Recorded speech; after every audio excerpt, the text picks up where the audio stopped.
Esselamu Aleyküm değerli izleyicilerimiz. Nebilerin İzniyle programına hoş geldiniz. İnşallah bu programda yine Hazreti Adem'in ve şeytan arasında geçen olayları konuşmaya devam ediyoruz. Hocam hoş geldiniz. Hoş bulduk. Hocam geçen hafta Hazreti Adem ve Havva validemizin cennete yerleştirilmesinden bahsettik biraz. Şimdi cennete yerleştirildiler. Daha sonra Allahu Teala onlara yiyiniz, içiniz, burada bol bol rızıklanın ama şu ağaca yaklaşmayın buyuruyor Kur'an-ı Kerim'de. Bu evet. Ağaç nedir hocam? Bu ağacın mahiyeti nedir? Nasıl anlamalıyız bu ağacı? Bu ağacın mahiyeti ne olursa olsun nihayet Hazreti Adem ve Havva için imtihan konusudur. Evet. Yani Allahu Teala Kur'an-ı Kerim'de bu ağacın ne olduğunu bildirmiyor. Sadece diyor bir ağaç yasaklandı onlara. Şu ağaçtan yemeyin dedi. Evet. Kimileri bu ağacın buğday ağacı olduğunu söylerler. Yani yeryüzündeki en çok insanların kullandığı, en çok istifade ettiği bir hububat bitkisi. Tahıl olarak en çok sevilen bir bitki, bir yiyecek maddesi olduğu için buğday ağacıdır denilmiştir. İsrailiyatta da buğday ağacı hakkında rivayetler vardır. Ancak Kur'an-ı Kerim'de bunun hakkında açık bir bilgi yoktur. Belki bu ağaç yeryüzünde insanların en çok istifade ettiği bir ağaç olabilir. Ve Hazreti Adem'in bu ağacın yüzünden yani cennetten çıkarıldığından dolayı böyle bilinmiş olsaydı belki insanlar bu ağaçtan yemezlerdi. Bu ağaç nefretlik bir ağaç olabilirdi o durumda. Evet. İnsanlar böyle bir nefret duymasınlar, böyle o ağaca karşı kötü bir tepkileri olmasın diye Allahu Teala bunu saklı tutmuştur. Ki o ağacın nimetinden insanlar istifade etsinler, yararlansınlar diye. Allahu Teala bunu saklı tutmuş. Ancak evet. Yani bu ağacın imtihan konusu önemlidir. Adem Aleyhisselam ile eşi Havva cennette bütün nimetlerden yiyecekler. Ama bu ağaçtan kesinlikle yemeyecekler. Evet. Allah-u Teala diyor, ondan yemeyeceksiniz. Cennet, her şey size serbesttir. İblis bu defa kendisi Adem ve Hazreti Havva'ya yaklaşıyor ve onlara vesvese vererek bu ağaca meyillendiriyor. Hı hı. Bu ağacı cazip getiriyor, cazip hale getiriyor onlara. Evet. Deniliyor ki İblis vesvese verdi onlara ve meylettirdi bu ağaca ve nihayetinde bu ağaca yedirdi. Bu ağaçtan onlara yedirdi. Evet. Nasıl yedirdiği hakkında da ihtilaflar vardır. İsrailiyata göre yani Ahd-i Kadim ve Ahd-i Atik'a göre şeytan evvela Hazreti Adem'e değil de Havva'ya yaklaşmış. Kadınlarda bir zaaf olduğunu anlamış ve bu zaaftan yararlanarak Havva'nın çabuk aldanabileceğini anlamış ve önce ona yedirmeye çalışmış. Evet. Bundan yeseniz hiç ölmeyeceksin. Bundan yediğiniz takdirde ebedi bir mülke yani sahip olacaksınız. Böylece onu tahrik etmiş o ağaca karşı ve önce Havva varıp yemiş, sonra Adem de yemiş yani. Evet. Yedikten sonra işte her şey o zaman belli olmuş. Kur'an-ı Kerim'de ise Allahu Teala diyor ki şeytan ikisine vesvese verdi. Sadece Havva'ya değil. Ve ikisini de o ağaca karşı tahrik etti. Ve dedi ki bu ağaçtan yememenizin, Allahu Teala'nın bunu size yasaklamasının sebebi sizin cennette kalmamanız, sizin melek olmamanız içindir. Evet. Çünkü burası cennet meleklerin yeridir. Siz melek değilsiniz. Siz yeryüzüne gönderilmek üzere yaratılmışsınız. Geçici bir süre burada kalacaksınız. Sonra gönderileceksiniz. Burada misafirsiniz. Ama o ağaçtan yerseniz melek olursunuz. İşte o insanı melekleştiren ağaçtır. O ağaçtan yediğiniz takdirde hiç ölmeyeceksiniz. O ölümsüzlük ağacıdır dedi. O ağaçtan yeseniz hiçbir zaman zail olmayan bir mülke kavuşmuş olacaksınız. Hiçbir zaman zail olmayan ebedi bir mülk sahibi olacaksınız. Yani bu cennetin sahibi olacaksınız. Bu cennet ebedidir. Siz de ebediyen bu cennete sahip olacaksınız. O Allah ağaçtan sizin yerinize yediğiniz başkalarını yaratacak, yeryüzüne gönderecek. Evet. Ama o ağaçtan yemezseniz zaten sizi yeryüzüne gönderecek Allah Celle Celaluhu. Orada işte çalışacaksınız, yorulacaksınız, zahmet çekeceksiniz ve maişetinizi orada zor şartlarda temin edeceksiniz. Orası zorluk, sıkıntı yeridir. Böyle burada olduğu gibi refah yeri değildir. Her şey sizin ayağına gelmez orada. Siz çalışacaksınız. Emekle, zorluklarla maişetinizi temin edeceksiniz. Orada kalacaksınız. Evet. Hocam burada dikkatimi çeken bir konu var. Mesela şeytan Hazreti Adem ve Havva'yı sonsuzlukla kandırıyor. Yani sonsuz, ebedi bir hayatla, güzellikle, ne bileyim, ölmemekle kandırıyor. Günümüzde de bu tarz şeyler var. Yani insana bir şeyler vaat ederken iş aş vaat ediliyor. Ama dinini terk etmesi isteniyor mesela o iş karşılığında, işte rahatlık karşısında, villalar karşısında, ne bileyim, dünyalık mallar karşısında insanlara dinlerini terk etmesi veya dinlerinde taviz vermeleri isteniyor. Bu da şeytanın bir başka bir versiyonu, aslında benzer ama günümüz bir versiyonu değil mi hocam? Şeytan insanın ruhunu, psikolojisini çok iyi bildiği için zaaflarını önce tespit ediyor. O zaaftan faydalanarak insanı kandırmaya çalışıyor. Yani şeytan tespit ediyor ki yani insanın ölmeme arzusu vardır. Hiç kimse ölmek istemez. Yani ölümsüzlük herkesin bir arzusudur. Ne yapıyor? İşte bu ağaçtan yediğiniz takdirde ölmeyeceksiniz. Ölümsüzlüğü vaat ediyor. Ölümsüzlüğe kavuşmak için işte şu ağaçtan yemektir. Bir de ebedi mülke sahip olmak. Ebedi mülk, yani cennetlere sahip olmak. İnsi şeytanlar olsun, cinli şeytanlar olsun, çoğunlukla bu yoldan insanları kandırırlar.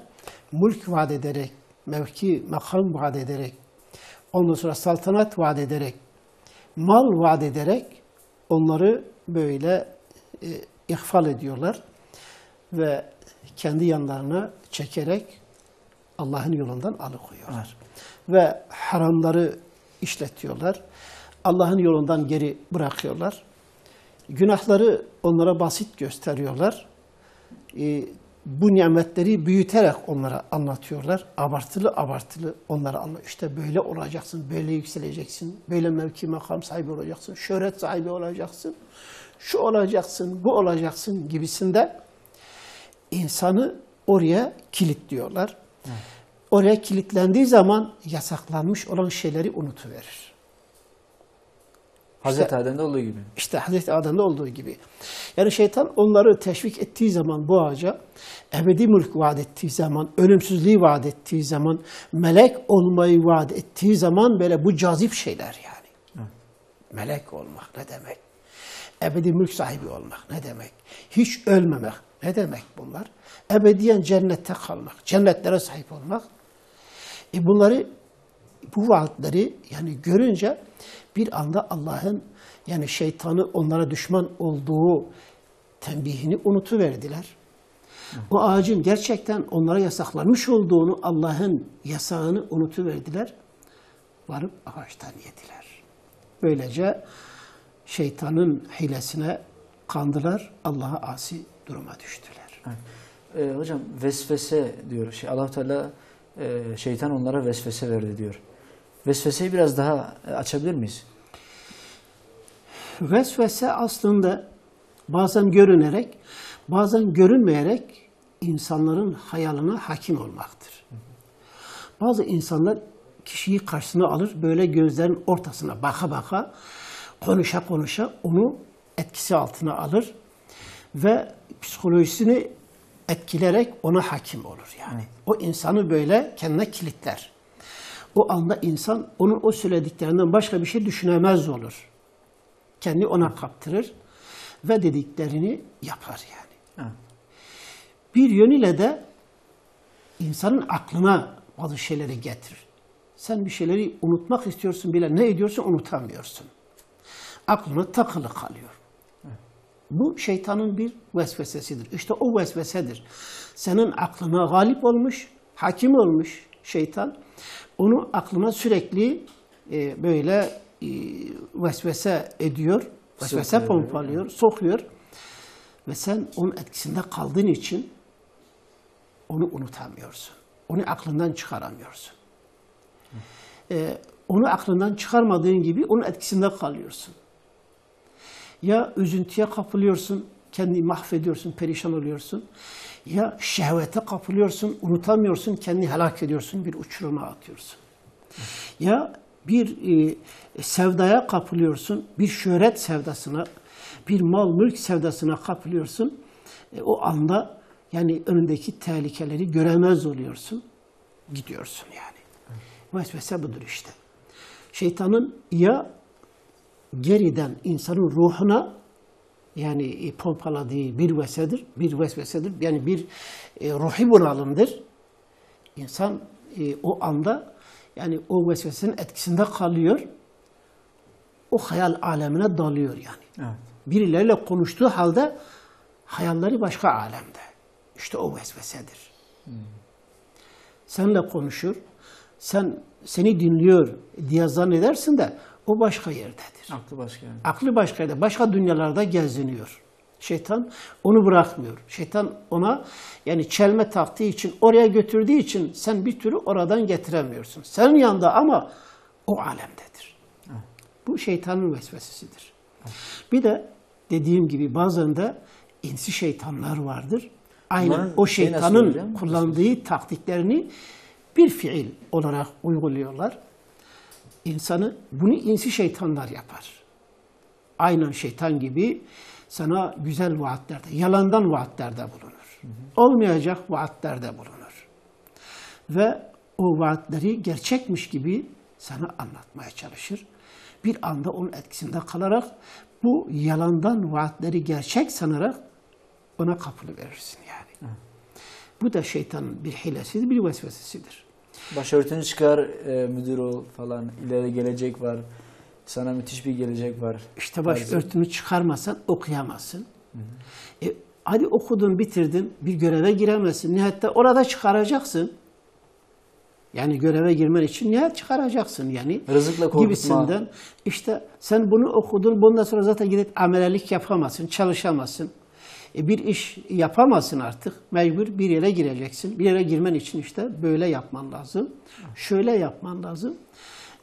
Böyle şeytanın bu iknaları, ikna odalarında yapılan şeylerin aynısı şeytan her zaman yapıyor. Yani her yerde yapıyor. Sadece ikna odalarında değil, her yerde yapıyor. Ve her zaman insanlar bu şekilde şeytanın etkisine kalıyor ve Allah'a asi duruma düşüyorlar. Evet. Rivayet edilen hadis-i şeriflerde de Felak ve Nas surelerini bol bol okumamız tavsiye edilir değil mi hocam? Şeytanın bu fitnelerden, bu vesveselerinden korunmak için İhlas, Felak ve Nas surelerini bol bol okumak lazım. Evet. Elem Neşrah suresini okumak lazım. Elem Neşrah suresini ruhi bunalım esnasında insanın böyle hayallerinin dağıldığı, ondan sonra kendi toparlayamadığı zamanlarda sık sık bu sureyi okuması tavsiye edilir. Hazreti Peygamber Aleyhisselatü Vesselam bunu tavsiye etmiştir. Hazreti Ali hakeza bunu tavsiye etmiştir. Evet. Hocam yine başka bir ayet-i kerimede de ve gerçekten ben size öğüt verenlerdenim diyor. Yani, ve ben gerçekten size öğüt verenlerdenim diye yemin etti diyor şeytan, Allahu Teala. Hazreti Adem ve Havva'ya yemin ediyor. Ben size gerçekten öğüt verenlerdenim. Yani şu ağaçtan yiyin, ben sizin iyiliğinizi düşünüyorum diyor. Zaten bir insan bir kere kendisiyle konuşan, kendisini bir yerlere çekmeye çalışan birinin kendisinin iyiliğine çalıştığını hissetmezse onun dediğini yapmaz. Evet.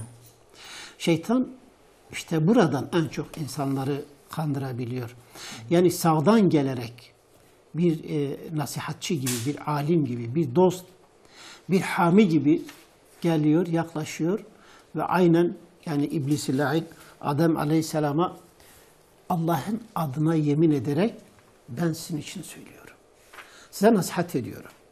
Rivayetlerde geçiyor. Deniliyor ki iblis başta gelmiş Adem Aleyhisselam yanında ibadete başlamış. İbadete başlamış. Öyle güzel bir ibadet ediyor. Adem Aleyhisselam onun ibadetine imreniyor. Çok güzel ibadet ediyor. Nitekim daha önce melekler de onun ibadetine imrenmişlerdi yani. Melekler dahi onun ibadetine imrenmişlerdi. Sonra ağlamaya başlıyor. Ağlıyor, ağlıyor, ağlıyor. Artık Adem Aleyhisselam dayanamıyor. Yeter bu kadar ağladın, kendi perişan ettin. Niçin ağlıyorsun bu kadar? Diyor, ben kendim için ağlamıyorum ki. Ya kimin için ağlıyorsun? Ben sizler için ağlıyorum, sizler için. Neden bizim için ağlıyorsun? İşte bu güzel yerden çıkacaksınız, böyle kötü bir yere gideceksiniz, orada sefalet çekeceksiniz, meşakkat, zorluk yaşayacaksınız. Bu güzel yerler burada kalacak, siz gidip orada yaşayacaksınız. Evet. Böyle deyince adamın kalbine bir tasa geliyor, bir üzüntü geliyor. Ve dalıyor bir anda. Orası nasıl? Yani dünya, meşakkat yeri, kötülük, zahmet yeri. Burası, hiç insan burayı bırakmak ister mi? Cenneti terk etmek ister mi? İşte iblis diyor ki, ben sizin için ağlıyorum. Yani siz gidip orada sefalet yaşayacaksınız. Bundan dolayı ağlıyorum. Evet. Bunlar diyorlar ki, ne yapalım? Ne yapmanız için diyor, şu ağaçtan yiyeceksiniz. Bu ağacı Allah-u Teala bize yasakladı. Yasaklanmış bir ağaçtır. Doğrudur. Niçin yasakladı biliyor musunuz? Hep böyle niçin ifadeleri var ya, en çok insanın yüreğini yakan sorular bunlardır. Neden? Niçin böyle oldu? Yani bir günah işliyor, tamam bir günah işledim. Neden işledim? Hemen bir mazeret uydururlar yani. Veyahut bir yasağı çiğnemişse, neden çiğnedim, neden bunu yaptım biliyor musun falan hemen bir izahat getirirler yani. İşte şeytan aleyhilâne, neden bu ağacı size yasakladı biliyor musunuz? İşte bundan dolayı. Cennette kalmayasınız diye, sizi oraya göndermek için. Zaten bundan yediğiniz takdirde melek olacaksınız. Sonra ebedi yaşayacaksınız. Sonra bu mülke sahip olacaksınız. Bütün bunlar olunca hemen o ebedi hayata meyil başlıyor. Sonsuz bir ömre, yani sonsuz bir mülke kavuşma bir heves başlıyor. Ve şeytan bir de diyor ki, Allah'ın adına kasem ederim ki ben sizin için söylüyorum, kendim için değil. Onlar için ağlıyor zaten. Onlar için söylüyor. Onların saadeti, mutluluğu için. Ya işte biz zannediyoruz ki şeytanlar gelip diyecek ki bak şu tehlikedir, gel bu tehlikeyi yap. Öyle mi diyecek? Enayi midir şeytan böyle açıktan tehlikenin tehlike olduğunu bize söyleyecek?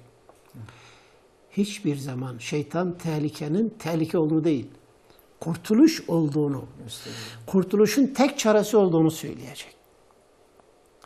Kurtuluşun da tehlike olduğunu gösterecek. Her bir kurtuluş yolunun mutlaka bir çilesi vardır, olumsuzlukları vardır. Onları sık sık gündeme getirecek.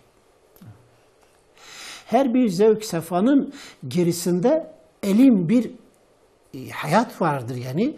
Onu unutturacak, o geçici zevki anlatacak. Sen bunu yapsan böyle zevk yaşayacaksın. O ön zevkleri anlatır. O ön zevklerin akabında hemen gelecek olan büyük azabı unutturuverir.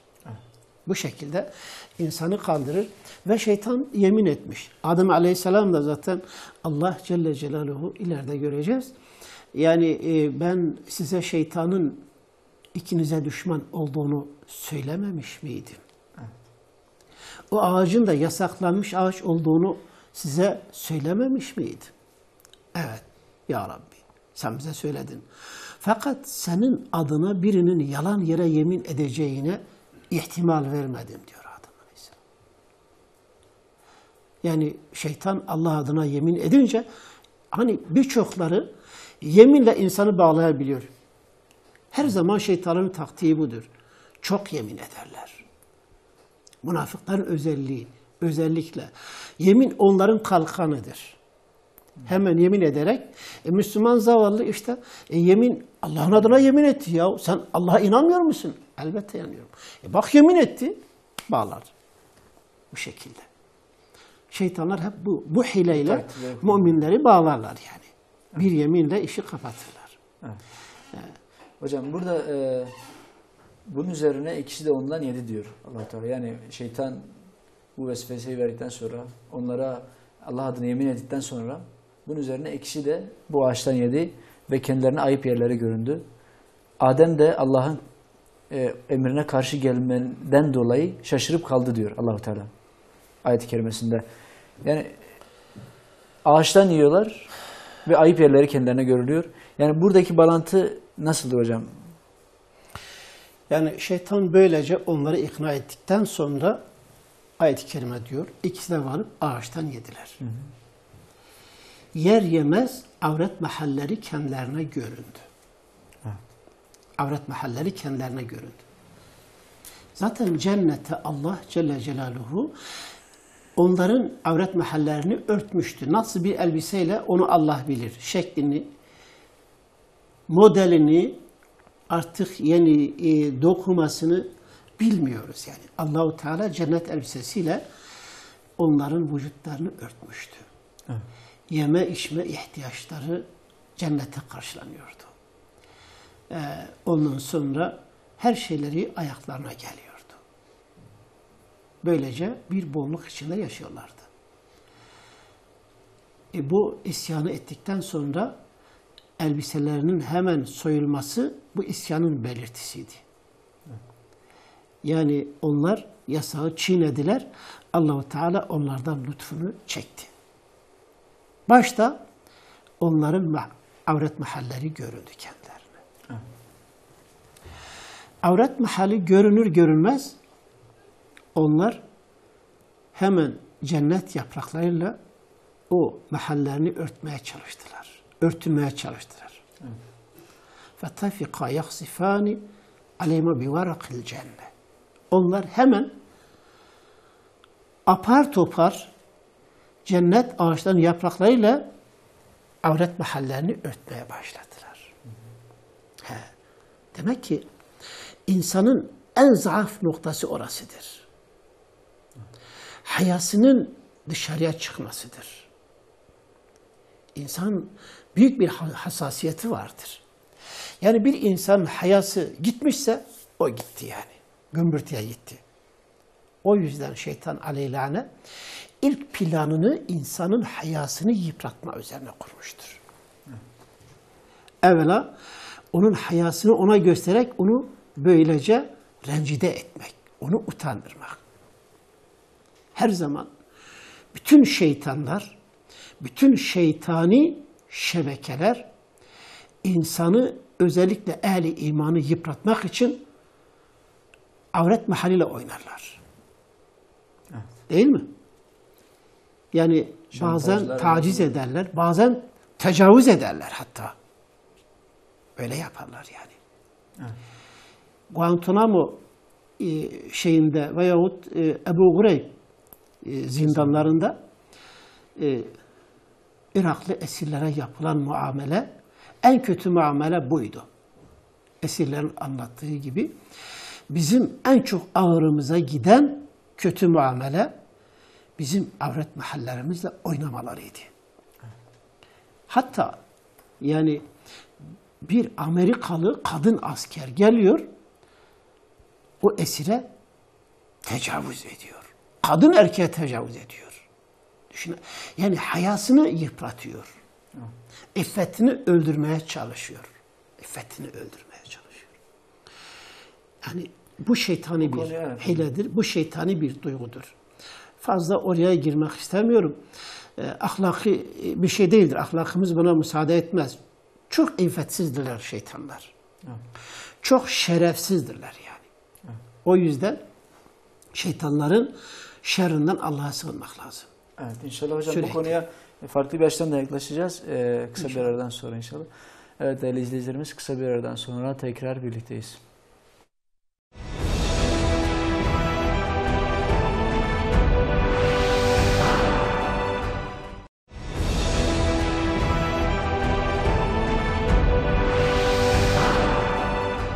Evet değerli izleyicilerimiz, kısa bir aradan sonra tekrar birlikteyiz.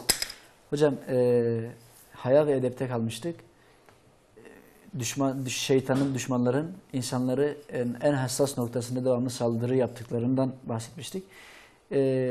Burada cennet, yani avret yerleri kendilerine göründükten sonra Adem ve Havva hemen kendilerini cennet yapraklarıyla örtüyorlar.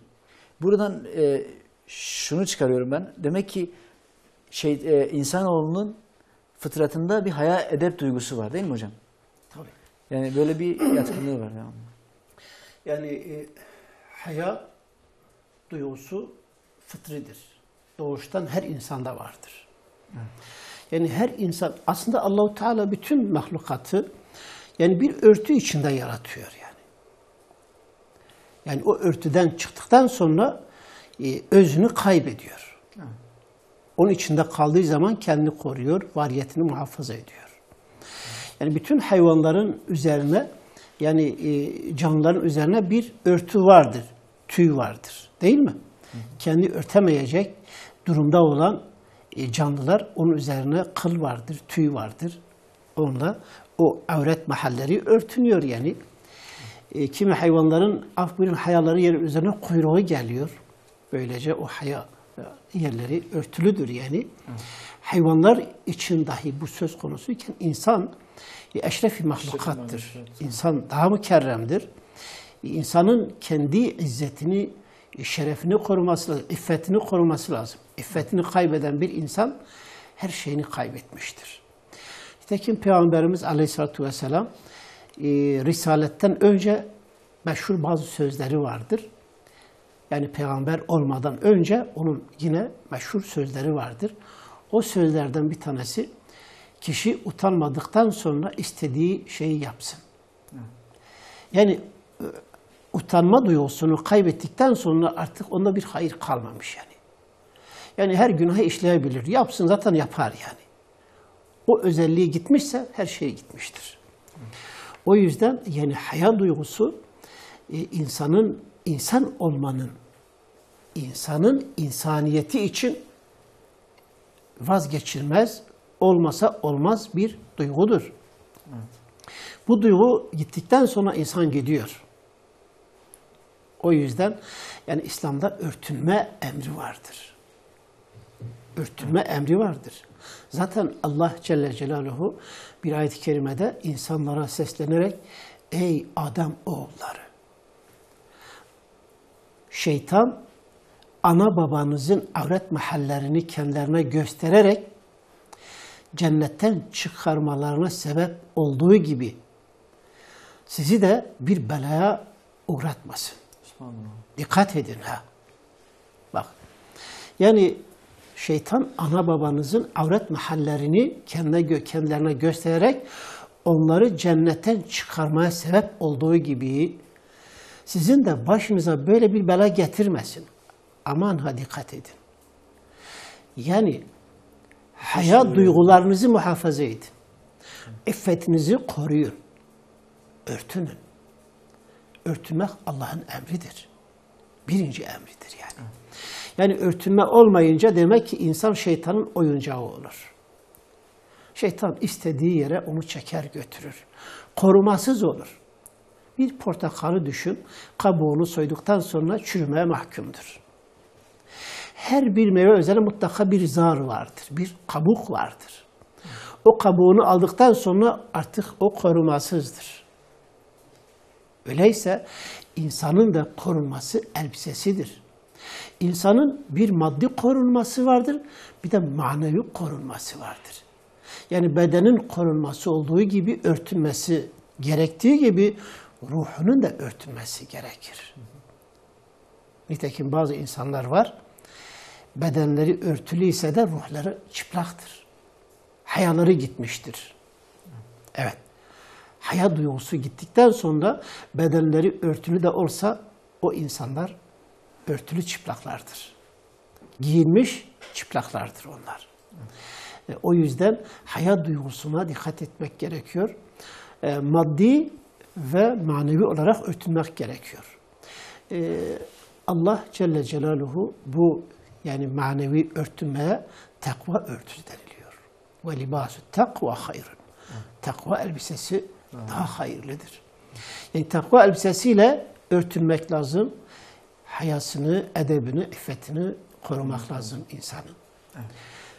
Yani şeytan bundan dolayı zaten o noktayı özellikle hedef seçmiş ve oradan ilk olarak insanı oradan vurmuştur.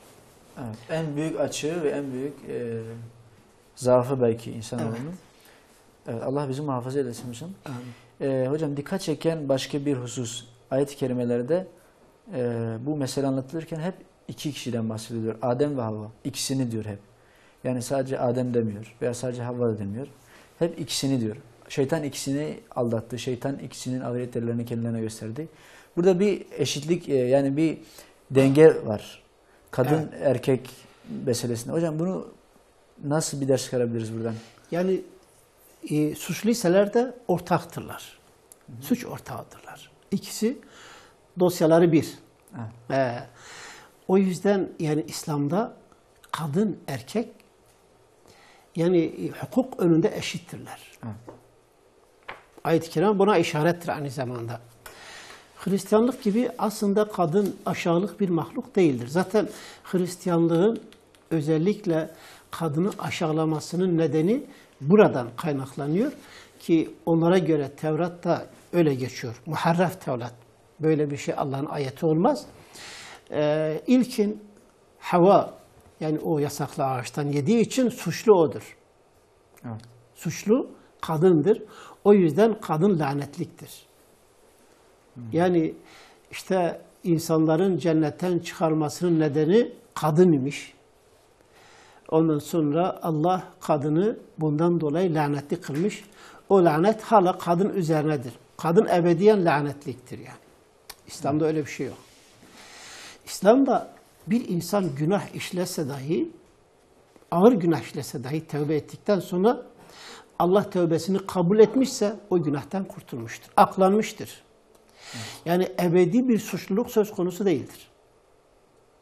Ama Hristiyanlıkta kadın ebedi suçlu olarak ilan edilmiştir. Ne yazık ki şimdi kendileri bize kadın hakları ve kadın erkek eşitliği namelerini okuyorlar. Evet. Öyle midir gerçekten? İnançlarında öyle bir şey var mı? Hayır. Onların inançlarında kadın lanetliktir ve kadın hatta zaman zaman insan bile sayılmamıştır. İnsan olsaydı onlara göre yani kadın şeytanın oyuna gelerek Adem'in de cennetten çıkarılmasına sebep olmazdı diyorlar. Evet. Ve bunun hakkında İsrailiyette çok uzun uzadıya rivayetler vardır. Evet. Mesela bir tanesinde deniliyor ki diyor şeytan yılan şeklinde cennete girdi. Şimdi doğrudur. Şeytan Allahu Teala yani onu secdeye emrettiği zaman secde etmeyince cennetten çıkardı. Oradan indirdi. Evet. İn dedi oradan. Yani cennetten çık. Sonra şeytan tekrar nasıl cennete girmiş? Bunun için bir hikaye uydurmuşlar. İşte nasıl sızmış oraya? Nasıl sızmış oraya? Bir yılan şeklinde bunun lağım deliğinden sanki orada da lağım varmış. Haşa. Cennette lağım yok. Evet. Lağım deliğinden cennete... kokusuyla... Yani pislik zaten cennette yok. Cennete gitmiş ve orada işte vesvese vermiş. Öncelikle Havva'yı yani kandırmış. Havva suçluluğunu görünce bu defa Havva ona saldırmış. Ondan sonra onun başına hücum etmiş. Allah-u Teala da demiş artık siz ebedi olarak birbirinize düşmansınız. İkiniz de lanetliksiniz. Yılan da kadın da. Evet. Bundan dolayı yani şeytanın suretinde yılan, insan suretinde de kadın. Lanetliktir. İkisi de lanetliktir. Demişler sürekli birbirinize düşman olacaksınız. Yılana demiş sen sürekli onun topuğuna saldıracaksınız, o da senin kafana saldıracak. Böyle düşmanlığınız ebedi olarak devam edecek. Hocam buradan... Bu uydurmadır. Böyle bir şeyin aslı olmaz. Yok, yani farazi olarak uydurulmuş. Allah-u Teala şeytanı nasıl ne surette tekrar cennete sızdırmışsa o Allah'ın takdiridir. Kur'an-ı Kerim'de bu gibi şeylerin detayına inmek yoktur. Lüzumlu olan şeyler verilir, ayrıntılar geçilir yani. Evet. Ne şekilde olmuşsa şeytan bir daha cennete girmiş, onlara vesvese vermiş. Neden? Çünkü aralarındaki konuşma sanki yüz yüze konuşulan bir muhabbet vardır yani. İşte şu ağaçtan niye yemiyorsunuz? Yemediğinin sebebi nedir? Vesaire. Bu vicahi olarak yapılan bir muhaberenin tasviridir. Evet. Ve bu tasvirden anlıyoruz ki şeytan cennete girmiş. Ama nasıl girmişse girmiştir.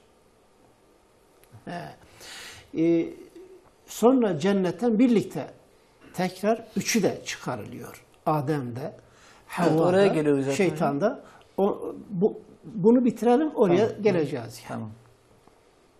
Yani kadının bu şekilde lanetlik olması bir Hristiyanlık doğmasıdır. Kesinlikle Kur'an böyle bir şey kabul etmez. Neden? Çünkü o da insandır. Allah Celle Celaluhu diyor ki Allah Adem'den eşini kendisinden yarattı. O da onun gibi bir insandır.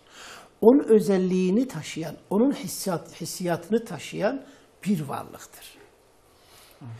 Onun sonra da aynı hislerini taşımasa, onun aynı duygularını taşımasa bir cins sayılmaz. Başka bir cinsle insanlar arasında, cinsler arasında üreme olmaz. Dolayısıyla o ikisinden doğan çocuklar da onların yavrularıdır yani. Evet. İkisinden doğan erkek insandır, kadın insan değildir. Öyle bir şey mi olur? Mantık o zaman başka bir şey olur. Yani mantık dahi bunu kabul etmez yani. Değil mi? Mantık dahi bunu kabul etmez. Allah Celle Celaluhu diyor ki وَلَقَدْ كَرَّمْنَا بَنِي Adem. İnsan oğlunu biz mükerrem kıldık. İnsan oğlu. Beni Adem derken yani buna kadınlar da dahildir. Erkekler de dahildir. Eşref-i mahlukat yaptık. Eşref-i mahlukat yaptı yani. Evet. O yüzden kadın da müşerreftir, erkek de müşerreftir. Ve kadının erkekten hukuk önünde ne eksiliği, ne eksisi vardır, ne artısı vardır. Hukuk önünde ikisi de eşittirler. Evet. Ancak hizmet yönünde kadının erkekten bazı yönlerde düşüklüğü vardır. Yani erkek daha güçlüdür, daha kuvvetlidir, daha cesurdur. Ondan sonra kadın daha zayıftır. Kadın daha zayıftır, daha duyguları daha incedir. Bu farklılıklar vardır. Fakat yani hukuk önünde eşittirler. Evet. Ancak muamelede yani vazife bölümünde zayıf olana az iş, güçlü olana çok iş düşer. Ama şimdi günümüzde günümüzde bazı insanlar, bazı ideolojiler kadın erkek eşitliği derken hizmeti de eşit koymuşlardır. Bu zulümdür. Zayıfa da büyük eşya, malzeme, yük. Şimdi zayıfa da o güçlüye de aynı yükü yüklemek zulümdür. Adalet eşitlik değil. Katıra da o buyurun eşeğe de aynı yükü yüklemek eşeğe zulümdür. Yani teşbihte hata yok. Bu şekilde yani evin külfetlerini, iaşesini temin etmek, dışarıdan getirmek erkeğe ait. İçeride iş görmek, o hizmetleri yapmak, sofraya getirmek kadına aittir. Evet. Böylece şimdi bu ince işleri erkeğe verirse erkeğin yapısı kabadır. Bunu becermiyor. Kadın daha iyi beceriyor. Kadına erkeğin vazifesi verirse dışarıdan çalışıp getirmek, kadın zayıftır. Yapamıyor. Evet. İkincisi, kadın çocuk doğuruyor. Çocuğu göğsünden emziren kadındır. Hem çocukla uğraşır, hem ev işleriyle, hizmetle uğraşırken bir de dışarının işleriyle uğraşırsa bu zulüm üstüne zulümdür yani. Aslında yani hani hep diyorlar ya bırak kadın çalışsın. Aslında evdeki işi hepsinden daha önemli. İnsan yetiştiriyor değil mi hocam? Evet. Çocuk yetiştiriyor. Yani böyle mükerrem, kerim olan bir iş yapıyor aslında. Belki erkeğin yaptığı işten çok daha değerli, çok daha hassas bir noktada çalışıyor kadın. Tabii kadın insanı kendi kanıyla yetiştiriyor. Yani o beyaz süt insanın kanıdır, beyaz kandır. Kanını emzirerek çocuğu büyütüyor yani. Kendi vücudundan onu yani besliyor, büyütüyor bir zamana kadar. Evet. Bir de hocam yani bu evde çocuğunu yetiştiren bu kadını aslında yani eşitlik adı altında dışarı çıkartıp daha çok kapitalist, özellikle kapitalizmin bu şeyi kendilerine hizmet ettirmişler kadını. Şu anda kadının durumu içler acısı gerçekten. Yani kadın üzerinden kendileri para kazanıyor, kendileri iş yapıyor, kendileri sevgi sefa içindeler yani. Yani kadın emre karşı fazla itaatsizlik etmez. Çünkü zayıftır. Yani isyanı söz konusu değildir. Ya itaat eder ya da pes eder. Direnme gücü fazla yok. O yüzden çoğunlukla sekreteriye işlerinde kadın kullanılır. Az amir olur. Yani kadın erkek eşittir diyenler yine bakıyorsun çoğunlukla amir onlar, kadın sekreterdir. Evet. Kadın pilot değildir, hostestir. Kadın yani doktor değil, daha çok hemşiredir, ebedir yani. Evet. Daha çok öyle. Bazı müstesna oluyor yani. O yüzden yani ekseriyet bizim için ölçüdür. Ekseriyetle kadın yine alt hizmetlerde çalışıyor yani. Hizmet işlerinde çalışıyor. O yüzden yani kadın hizmet işlerinde çalıştırılmaz diye bir şey yok. Çalışabilir. Tabii bazı konularda çalışabilir. Değindiğimiz nokta. Evet, yani fakat erkekle eşit derecede çalışmak zulümdür. Evet. Evet, erkekle eşit derecede çalışmak kadın için bir zulümdür, bir haksızlıktır. Evet. Gerçekten İslam'ın verdiği değeri iyi anlatmak lazım hocam. Çünkü günümüzde insanlar sanki İslam kadına negatif bir ayrımcılık yapıyormuş gibi bir şey var. İslam yani maalesef pozitif İslam düşmanlarının hak vermiştir kadına. Pozitif. Neden? Yani İslam'da kadın lanetlik değildir, müşerreftir. Cennet anaların ayağı altındadır. Değil mi? İşte bu şeref olarak kadına yeter. Daha önce İslam'dan önce diri diri kız çocukları toprağa gömülürdü. Kadın bir meta gibi alınıp satılırdı yani. Evet. Kadının insanlığı bile tartışılıyordu yani. Ama Peygamber Efendimiz'den sonra, İslam'dan sonra iki kız çocuğu yetiştiren cennetliktir değil mi hocam? Evet. Sonra bir kız çocuğu yetiştiren yine cennetliktir diye. Evet. Gerçekten büyük şeyler yani. İslam'ın güzel hasletleri. Hocam bu konuyu da virgül yapalım inşallah. Virgül koyalım. Yani belki ileride yine değiniriz. Yani bu konu çok uzundur. Ne kadar konuşsak devam ederiz. Çünkü gerçekten de anlatmak da gerekiyor. Yani hiç Müslümanlar maalesef kendilerini anlatamamışlar. Kadını özellikle anlatamamışlar. Sanki kadın farklı bir yerdeymiş. Yani aşağı bir durumdaymış gibi gösterilmiş hep İslam düşmanları tarafından. İnşallah onu zaman zaman değineceğiz. Evet. Gelelim Hazreti Adem ve Havva'nın ayrıca bir de şeytanın yeryüzüne indirilmesine. Allahu Teala hep birlikte yeryüzüne inin. Orada sizin için bir meta vardır belli bir vakte kadar. Orada yaşayacaksınız, orada öleceksiniz ve oradan çıkarılacaksınız diyor. Evet. Yeryüzüne indikten sonra şeytanın zaten isyanı, kibri hep durdu, var oldu. Ama Hazreti Adem ve Havva validemiz belki şeytandan aslında insanı ayıran, onu şerefli kılan tevbe etmeleri. Hatalarının farkına varıp hemen Rabbilerine tevbe etmeleri. Nasıl tevbe ediyorlar hocam? Şimdi başta yani bu işlenen suçun bir cezası olarak cenneti kaybediyorlar. Evet. Allah Celle Celaluhu hepiniz oradan inin. İhbitu minha cemiyan. Hepiniz oradan inin. Hepiniz azl oldunuz. Daha önce şeytan azl olmuştu. Ama demek ki Adem ile Havva'nın bir imtihanı için ona bir nevi fırsat verilmişti tekrar cennete sızmaya. Evet. Ama şimdi artık şeytan da onlar da ebediyen yani bu dünya hayatı var olduğu müddetçe cenneti terk edecekler. Evet. Hepiniz oradan inin yeryüzüne. Artık mücadele alanı yeryüzü. Birbirinize düşman olarak yeryüzüne inin. Evet. Birbirinize düşman olarak.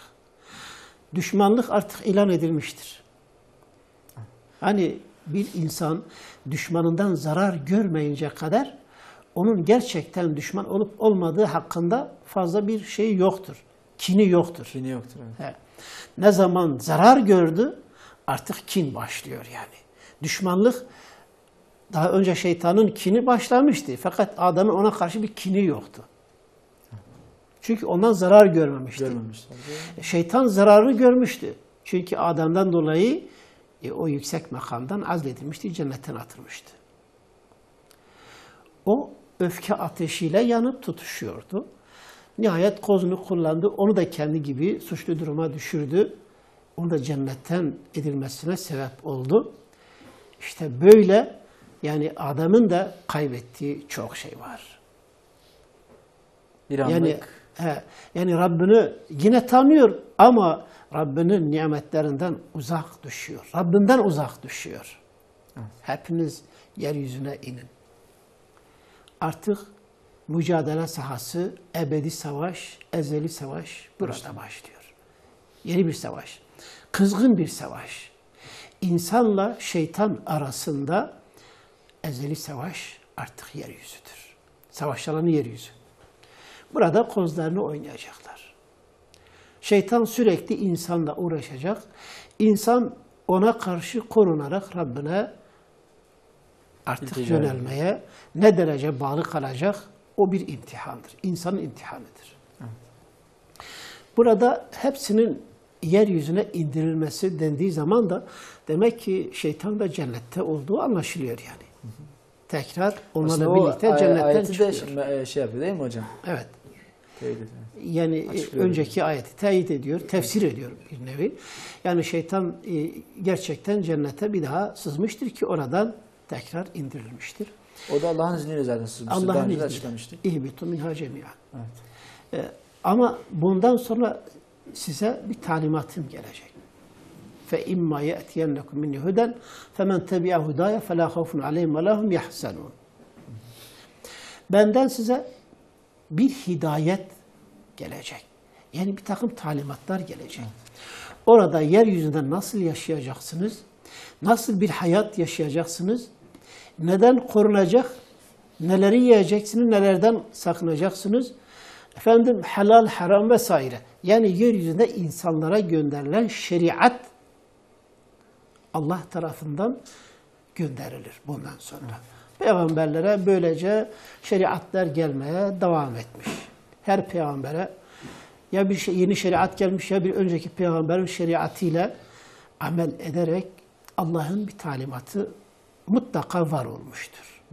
Her zaman Allah'ın insanlara gönderdiği bir talimatı, bir şeriatı var olmuştur. İnsanlar böyle yeryüzünde yani sahipsiz ondan sonra yolunu şaşırmış bir şekilde böyle yani bir çölde, bir karanlıkta ne yapacağını bilemez hale yani terk edilerek atılmış değildir. Evet. Allah-u Teala onlara tekrar yeryüzünde Hazreti Adem'in nitekim ileride risalet geliyor, peygamber oluyor. Evet. Yani yeryüzünün halifesi olduğu gibi peygamber oluyor. Ve yeryüzünde hayat başlıyor. Yeryüzündeki hayat artık bundan sonra devam edecek. Bu düşmanlar birbirlerine karşı mücadelelerini verirken neleri yaşayacaklar? İnsanlık hayatı böylece kıyamete kadar sürüp gider. Evet hocam burada dilerseniz noktayı koyalım bu haftalık. Evet. İnşallah haftaya daha geniş bir şekilde bunu konuşalım. İnşallah. Süremiz bitti çünkü. Evet değerli izleyicilerimiz, bu hafta da süremizin sonuna geldik. Gelecek hafta buluşmak dileğiyle. Allah'a emanet olun. Esselamu Aleyküm ve Rahmetullahi ve Berekatuhu. Selamun Aleyküm ve Rahmetullahi ve Berekatuhu.